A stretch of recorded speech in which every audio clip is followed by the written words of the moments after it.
Doctor দেখানো আর test করা এই ২ জিনিসটা মোর দ্বারা একটুও ভাল লাগে না।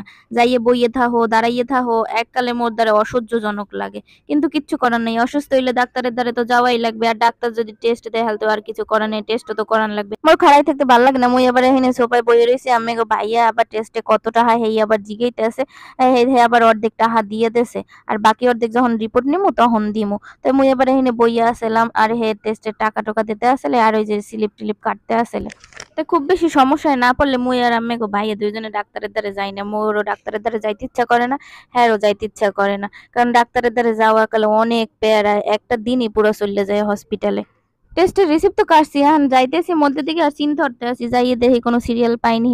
তো এখানে আবার কি এখানে ব্লাড দেওয়ার এখানে আবার কোনো তেমন কোনো সিরিয়ালই আসলে না, কাল যাইয়েই লগে লগে পাইয়ে গেছি। তো মুই এই পর্যন্ত গুলো অনেক ফিরে ব্লাড টেস্ট করছি আর প্রত্যেকবার ব্লাড টেস্টে মোর এত ডর হরে, মোর সুই টুই এগুলো মুই একাল দেখতেই পাই না, মোর একাল বেমালা ডর হরে, বেটা একাল মোর অনেকখানি রক্ত লইয়ে গেছে।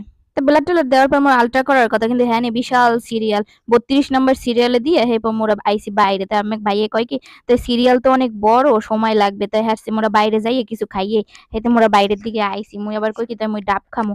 তো হেতে মুই আবার ডাব খাইতে এসি। মোর আবার ডাব খাইতে ভাল লাগে গরমের মধ্যে বেশি। প্রথমে জাম খাইছিলাম, জাম খাইয়া এরপরে হানেন খাড়াই খাড়াইয়া ডাব খাইতে আসি। আর সবসময় ডাব খাওয়ার সময় মুই নি ডাবের মধ্যে যেটার মধ্যে শ্বাস আছে হেইয়া মধ্যে ডাবের মধ্যে হালকা যে শ্বাস থাকে না হেডে খাইতে এত ভালো লাগে। এতে সবসময় চেষ্টা করি যে যাতে হালকা শ্বাস থাকে হেইয়ে কইয়েই নি। এরপর মোরা খাইতে ঢুকছি বিরিয়ানি। আম্মে ভাইয়ে কয় কি তো অনেক সময় তো লাগবে তো আরো কিছু খাই। এরপর বিরিয়ানি খাইলাম, বিরিয়ানি খাই এখন কি এখনো সময় কাটে না। মগো ২ ঘন্টা পর যাইতে কইছে যে বড় সিরিয়াল। তো হবে মাত্র ০.৫ ঘন্টা ১ ঘন্টা হইছে। তো কি হরমু চিন্তা করতেছি। এরপর আম্মেগো ভাইয়ে কয় কি তাহলে একটু শপিং মলের মধ্যে এখানে ঢোকার পর দেখি ঘর সাজানোর কি সুন্দর সুন্দর জিনিসপত্র, রান্নাঘরের অনেক প্রয়োজনীয় জিনিস, তারপর ঘর সাজানোর অনেক প্রয়োজনীয় অনেক সুন্দর সুন্দর জিনিসপত্র। কিন্তু সবকিছুর দাম কিন্তু অনেক বেশি। এই যে দেখেন এই প্রত্যেকটা জিনিস কিন্তু অনেক সুন্দর। আর মধ্যের ওই টিস্যু হোল্ডার গুলোও ভাল লাগছে।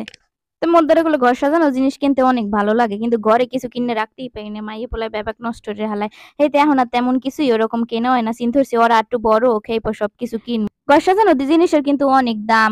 এতগুলো টাকা দিয়ে কিনে এরপর মাইয়ে পোলায় যদি হালায় নষ্ট করে হালে কেমনটা লাগে। হেইতে রাগ হইয়া তেমন কিছুই কিনি না। পরে ওহিন বাইরে সামনে আওয়ার পর দেখি এই ঝালমুড়ি। এই ঝালমুড়ি দেখে মোর একালে খাইতে ইচ্ছা করছে। মোর আবার রাস্তার পাশের খাউন খাইতে বেশি পছন্দ। তাই হেইতে মোর এখানে খাড়াইছি ঝালমুড়ি খাওয়ার লিগা।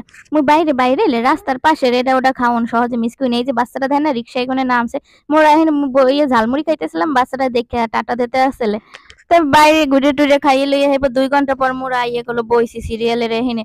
আইয়ে শুনি কি এখনো বলে অনেক সিরিয়াল বাকি, এখনো বলে সময় হয় নাই। মুই বুঝলামই না এত ধীরে ধীরে আলট্রা করে কি লিগে। আরো কত জায়গায় করছি কিন্তু এত সময় লাগে নাই কখনোই। হেই মোরা ১২টার সময় আইছি আর এখন বাজে ৩টা ৪টা এখনো বলে এই সিরিয়াল খালি হয় নাই। তাই তো আম্মাকে ভাইয়ে কয় কি তাই লও এখানে ক্যান্টিনে কিছু খাবার আছে, যদি হালকা পাতলা জুস টুস কিছু খাও খাবা আনে।